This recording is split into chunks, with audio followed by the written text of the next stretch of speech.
Halo adik-adik Smart Generation, apa kabar kalian semua? Berjumpa lagi di video pembelajaran Primagama.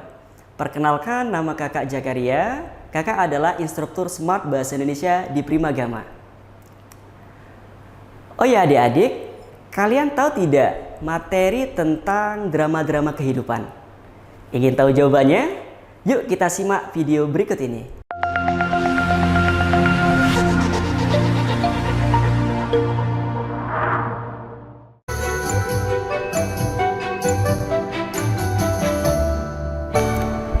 Ngomong-ngomong tentang drama, barangkali banyak pertanyaan di dalam benak kalian tentang apa sih itu drama?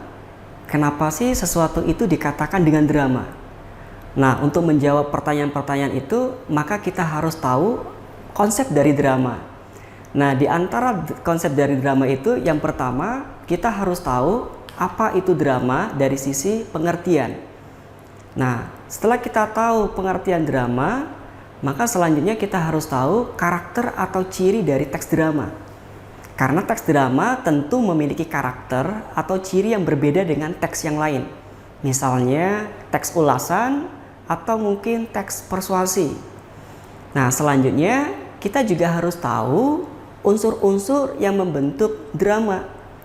Karena drama itu ada atau drama itu tercipta bukan secara tiba-tiba atau bin salah bin abrakadabra terus terciptalah drama. Enggak, tapi ada unsur-unsur yang membentuk drama. Nah, setelah itu kita harus paham struktur dari teks drama itu sendiri. Nah, setelah kita sudah paham konsep dari drama yang diantaranya tadi pengertian, kemudian karakter, kemudian unsur-unsur yang membentuk drama dan struktur drama, kemudian kita akan coba aplikasikan konsep tersebut di dalam proses pembahasan soal. Setelah kita memahami konsep drama, sekarang kita akan memahami pengertian drama itu sendiri.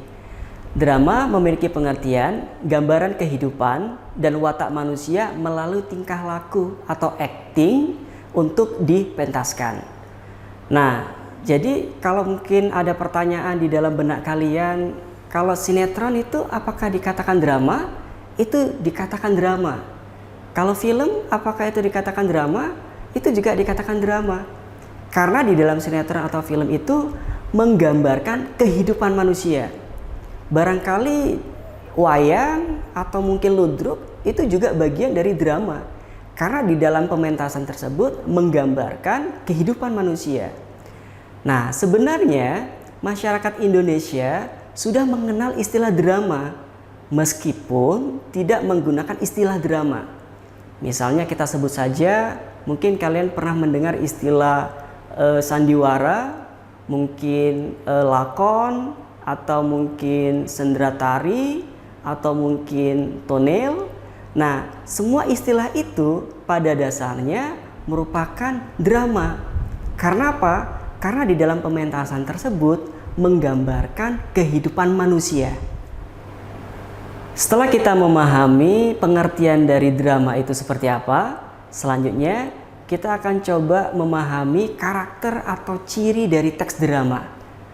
Nah, untuk memahami karakter atau ciri dari teks drama, di sini kakak akan menampilkan penggalan dari kutipan teks drama. Nah, diharapkan dari penggalan kutipan teks drama ini kita akan coba sama-sama menyimpulkan karakter atau ciri dari teks drama itu seperti apa. Nah, ini sudah kakak tampilkan penggalan dari teks drama yang berjudul Ketika Pangeran Mencari Istri. Suatu ketika, terdapat sebuah kerajaan yang diperintah seorang raja yang bijaksana. Namanya Raja Henry. Raja Henry memiliki seorang anak bernama Pangeran Arthur. Pada suatu hari, datanglah seorang pemuda pengembara. Ia datang ke kerajaan dan menemui pangeran yang sedang melamun di taman istana. Pengembara, "Selamat pagi, Pangeran Arthur." Pangeran Arthur, "Selamat pagi. Siapakah kau?" Pengembara, "Aku pengembara biasa. Namaku Theo. Kudengar pangeran sedang bingung memilih calon istri." Pangeran Arthur, "Ya, aku bingung sekali. Semua wanita yang dikenalkan padaku tidak ada yang menarik hati. Ada yang cantik tapi berkulit hitam. Ada yang putih tetapi bertubuh pendek. Ada yang bertubuh semampai, berwajah cantik tetapi tidak bisa membaca. Aduh, pengembara. Bagaimana kalau ku ajak pangeran berjalan-jalan sebentar? Siapa tahu di perjalanan nanti pangeran bisa menemukan jalan keluar. Pangeran Arthur. Oh, baiklah. Nah, dari penggalan teks dari drama tersebut, kemudian kita coba simpulkan kira-kira karakter dari teks drama itu apa saja. Nah, setelah kita baca tadi, maka di antara dari karakter atau ciri teks drama yang pertama yaitu berupa cerita. Kenapa kok cerita? Karena di dalam teks drama itu menggambarkan sebuah peristiwa. Ada yang digambarkan di dalam cerita tersebut. Nah, kemudian berbentuk dialog. Dialog itu apa? Dialog itu adalah percakapan atau interaksi antar tokoh dengan tokoh yang lain. Nah, yang kemudian bertujuan untuk dipentaskan. Naskah drama itu dibuat dengan tujuan untuk dipentaskan. Jadi setidaknya itulah ciri atau karakter dari teks drama. Nah, selanjutnya unsur-unsur drama. Jadi unsur-unsur drama itu bagian-bagian yang membentuk drama itu sendiri. Nah, apa saja unsur-unsur atau bagian yang membentuk drama? Di antaranya yang pertama adalah tema. Apa itu tema? Tema yaitu pokok pikiran atau dasar yang membentuk drama. Nah, kalau misalnya pengarang ingin membentuk atau membuat sebuah drama, otomatis pengarang punya dasar pemikiran kenapa pengarang membuat drama itu. Nah, selanjutnya yaitu alur. Alur adalah rangkaian peristiwa yang mengarahkan drama. Nah, di dalam sebuah alur ada struktur alur. Struktur alur di dalam drama diantaranya yang pertama ada pengenalan cerita. Kalau di dalam teks cerpen itu dikenal dengan istilah orientasi ya. Nah, selanjutnya ada pengenalan konflik atau awal konflik. Nah, awal konflik itu awal terjadinya yang namanya peristiwa atau pertentangan. Nah, selanjutnya perkembangan konflik. Nah, setelah perkembangan konflik yang terakhir adalah penyelesaian. Nah, itu alur di dalam sebuah teks drama. Selanjutnya penokohan. Penokohan di dalam teks drama yaitu cara pengarang menggambarkan karakter tokoh. Cara pengarang menggambarkan karakter tokoh dalam teks drama itu dibagi dua. Yang pertama itu berdasarkan perannya dan yang kedua itu berdasarkan wataknya. Kalau berdasarkan perannya itu dibagi menjadi dua, yaitu tokoh utama dengan tokoh pembantu. Tokoh utama itu artinya tokoh yang menjadi pusat cerita. Cirinya itu dia sering dihadirkan, sering dimunculkan, sering dibicarakan di dalam cerita. Itulah tokoh utama. Nah, kalau tokoh pembantu, tokoh yang dihadirkan untuk menyertai atau mendukung tokoh utama. Nah, sedangkan kalau berdasarkan karakter atau wataknya itu dibagi menjadi 4. Ada yaitu tokoh berkembang atau karakter berkembang. Jadi tokoh berkembang itu maksudnya tokoh yang mengalami perubahan karakter atau sifat. Contoh misalnya, kalau di awal cerita tokohnya itu berwatak baik, kemudian di akhir cerita tokohnya berwatak jahat. Nah, berarti tokoh itu dikategorikan sebagai tokoh berkembang karena telah mengalami perubahan karakter. Nah, yang kedua itu ada tokoh pembantu. Nah, tokoh pembantu seperti yang pada penjelasan sebelumnya tadi, ya, tokoh yang dihadirkan untuk membantu atau menyertai tokoh utama. Nah, yang ketiga itu ada tokoh statis. Statis itu kan artinya tetap atau tidak berubah.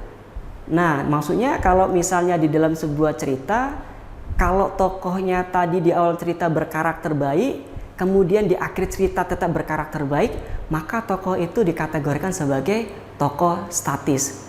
Nah, yang terakhir itu tokoh serba bisa. Artinya tokoh itu bisa memerankan karakter selain dirinya. Misalnya ada tokoh yang berperan sebagai raja, kemudian di dalam perannya itu dia berubah atau berganti peran menjadi manusia atau manusia biasa. Bukan manusia biasa ya, masyarakat. Nah, jadi tujuan si raja menjadi masyarakat biasa untuk mengetahui bagaimana masyarakatnya, apakah sudah makmurkah atau seperti apa. Nah, berarti di dalam karakter itu, karakter si tokoh yang raja kemudian menjadi masyarakat itu, nah itu dikatakan sebagai tokoh serba bisa. Nah, kemudian di dalam unsur drama ada dialog. Dialog tadi kan artinya percakapan. Nah, di dalam dialog sebuah teks drama ada 3 kata kunci yang perlu kita ketahui nih. Ya, 3 kata kunci itu apa aja? Nah, yang pertama ada yang namanya tokoh. Yang kedua ada yang namanya kramagung. Yang ketiga ada yang namanya wawancang. Nah, tokoh itu ya kita tahu ya, tokoh itu pelaku, ya, pemerannya siapa. Nah, kayak tadi yang contoh sebelumnya kan pemeran atau tokohnya itu kan si pengembara. Nah, itulah tokohnya. Nah, kalau wawancang itu dialog yang diutarakan oleh si tokoh, ya, dialog atau tuturan yang diucapkan oleh si tokoh. Nah, kalau misalnya kramagungnya itu apa? Kramagung itu ekspresi atau tindakan yang dilakukan oleh si tokoh. Nah, misalnya nih ada satu contoh untuk menentukan tokoh itu yang mana, kramagung itu yang mana, wawancang itu yang mana. Nah, di sini ada tuturan si perempuan. Nah, perempuan di situ posisinya sebagai pelaku atau tokoh. Nah, kemudian di situ perempuan mengekspresikan marah, ya. Dan di dalam ekspresi marah itu perempuan itu menuturkan dialog dengan ungkapan, rupanya kau sudah menjadi gila. Neraka atau surga katamu? Nah, jadi ketika mengungkapkan dialog itu, si perempuan atau si tokoh mengekspresikannya dengan nada marah. Nah, jadi itu untuk konsep di dalam dialog. Nah, selanjutnya itu adalah latar. Latar itu kan keterangan mengenai waktu dan tempat. Jadi kalau keterangan mengenai waktu dan tempat pada sebuah teks drama bisa kita ketahui di dalam tuturan atau dialog. Nah, kalau misalnya teks keterangan waktu bisa ditandai dengan menggunakan kata atau konjungsi waktu. Misalnya sesudah itu, setelah itu, atau misalnya malam hari, pagi hari dan sebagainya. Nah, kalau keterangan tempat bisa ditandai dengan posisi cerita itu dilakukan di mana.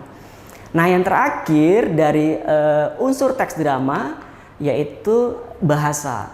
Bahasa ini menjadi sebuah media yang sangat penting untuk bisa menyampaikan apa yang ingin disampaikan oleh si tokoh. Bagaimana adik-adik penjelasan tentang materi tadi? Sudah cukup jelas bukan? Oke, materi nanti masih lanjut lagi loh ya. Pastikan adik-adik nonton sampai akhir video. Oh ya adik-adik, kakak mau tanya nih. Pernah nggak adik-adik mengalami ada tugas dari bapak atau ibu guru dan adik-adik kesulitan mengerjakannya? Atau adik-adik kurang memahami materi pelajaran tertentu yang diajarkan guru di sekolah? Jika jawaban pernah, maka tenang adik-adik, kakak punya solusinya. Dengan adik-adik belajar di Primagama, maka masalah tadi akan teratasi dengan baik.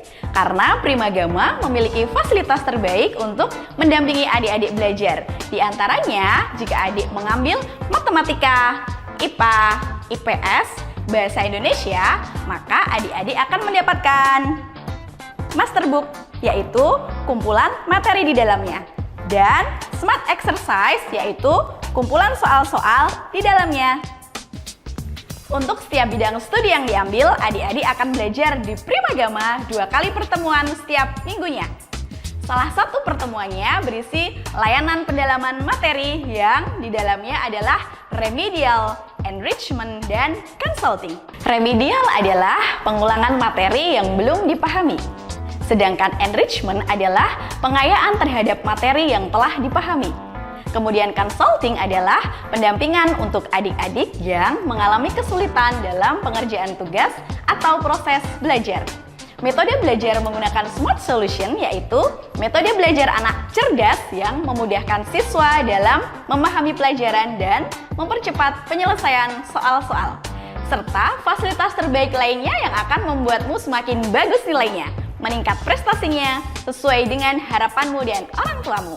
Untuk menikmati semua layanan terbaik dari Primagama, yuk segera daftar di kantor cabang Primagama terdekat di kotamu.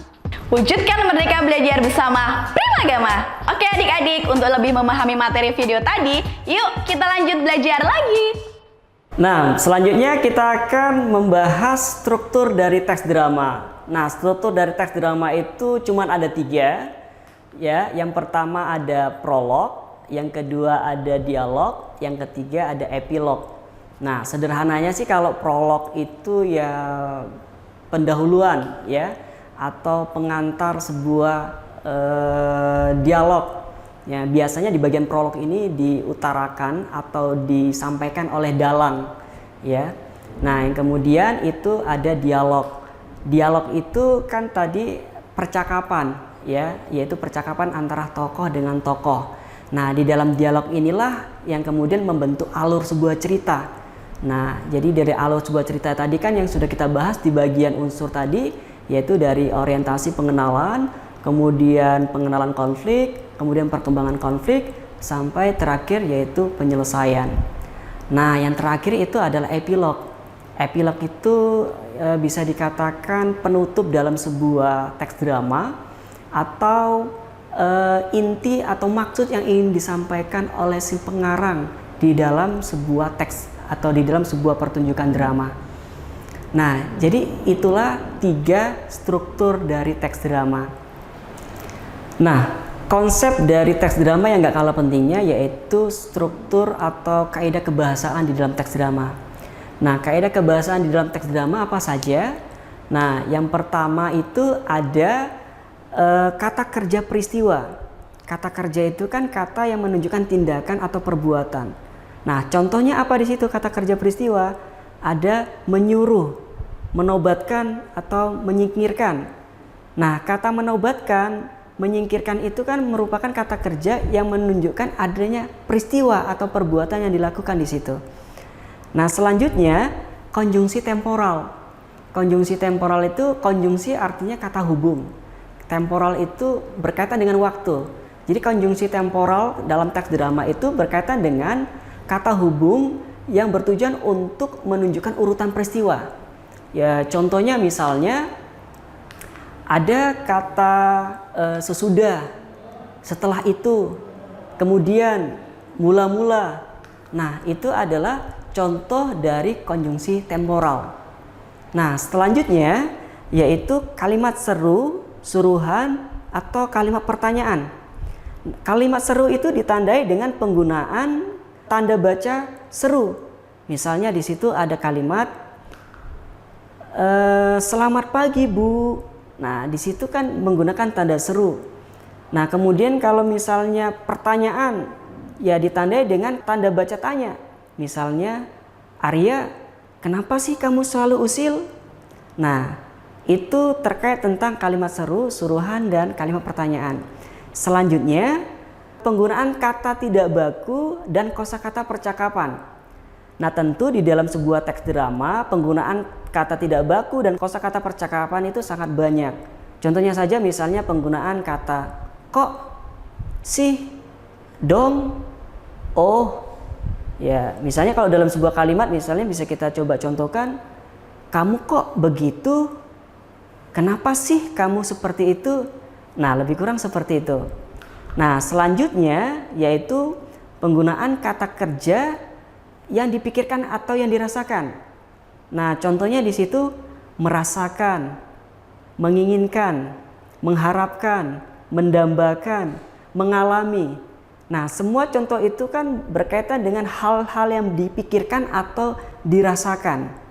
Nah, yang terakhir yaitu kata sifat yang menggambarkan tokoh, tempat maupun waktu.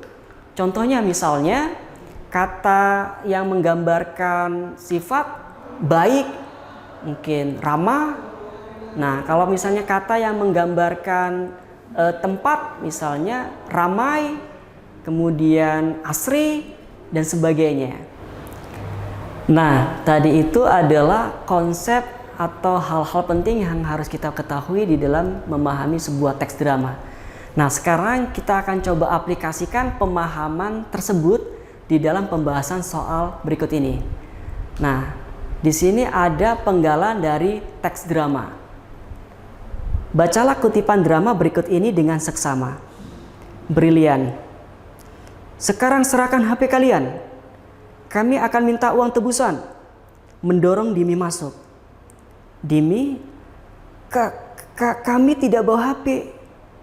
Dengan nada gugup. Brilian, periksa kantongnya. Dimi, siap bos. Memeriksa kantong. Markus, ini tempat apa? Matanya melotot.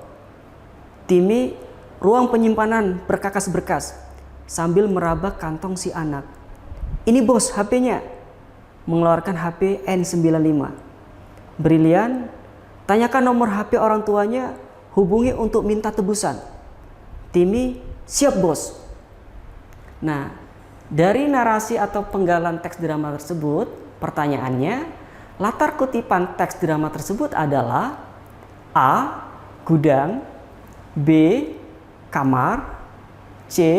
Garasi, atau D. Rumah.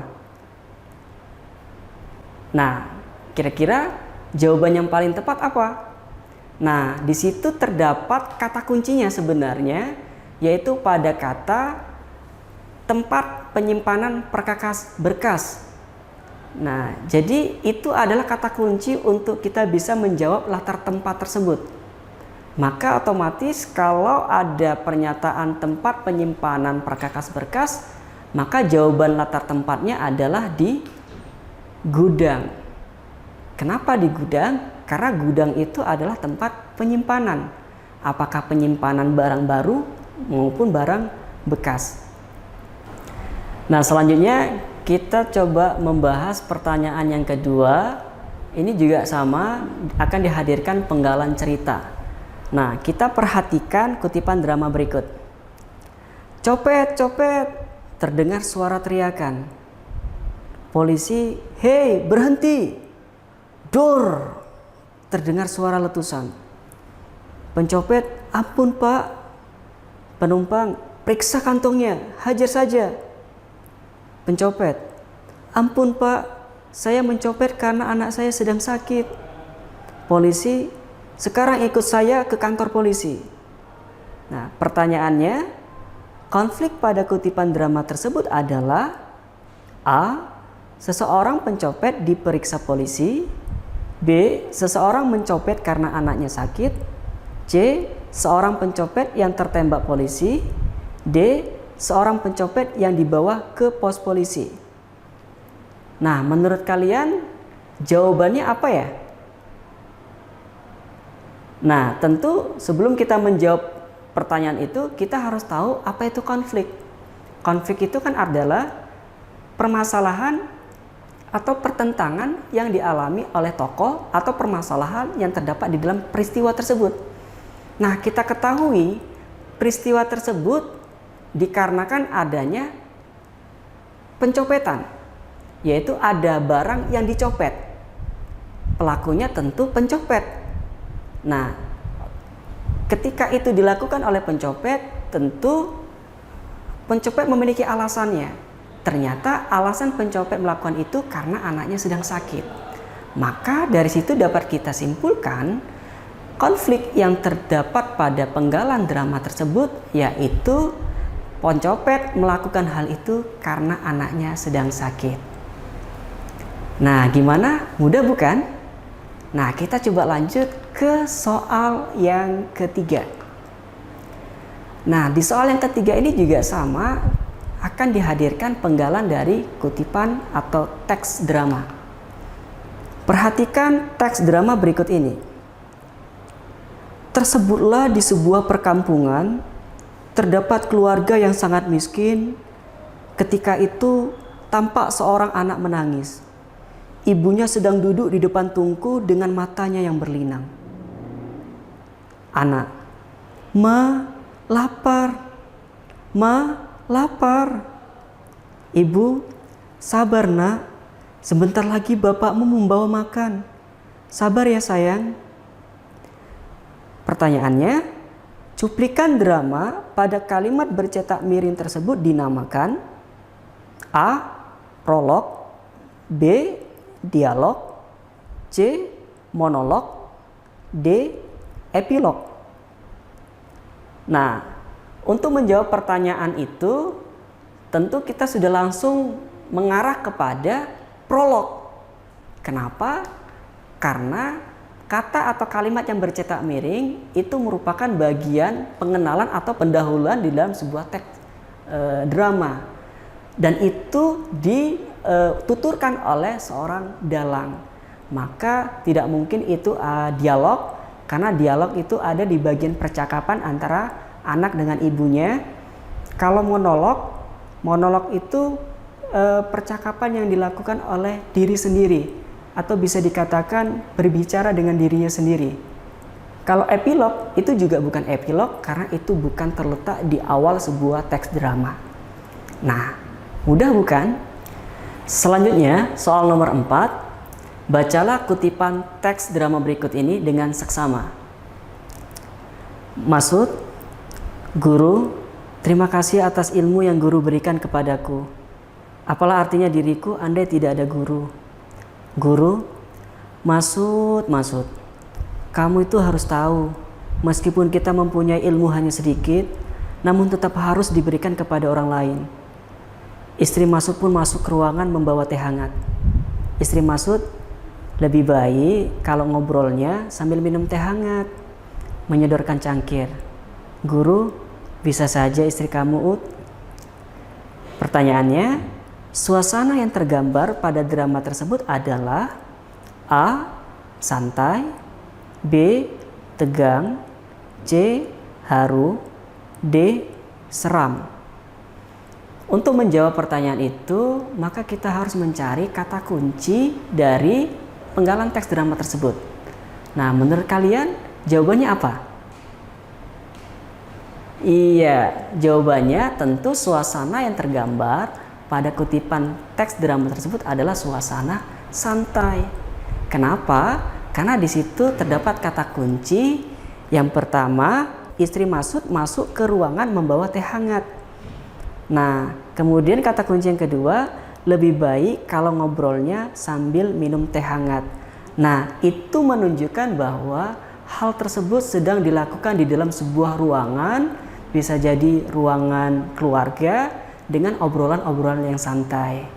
Nah, jadi cukup mudah bukan ketika menjawab pertanyaan terkait tentang teks drama.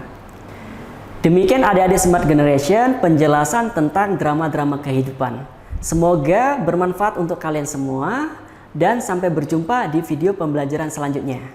Oh iya, jangan lupa subscribe channel YouTube kita dan tekan tombol lonceng agar tetap update video-video dari kita. Primagama siap, Primagama smart, Primagama terdepan dalam prestasi.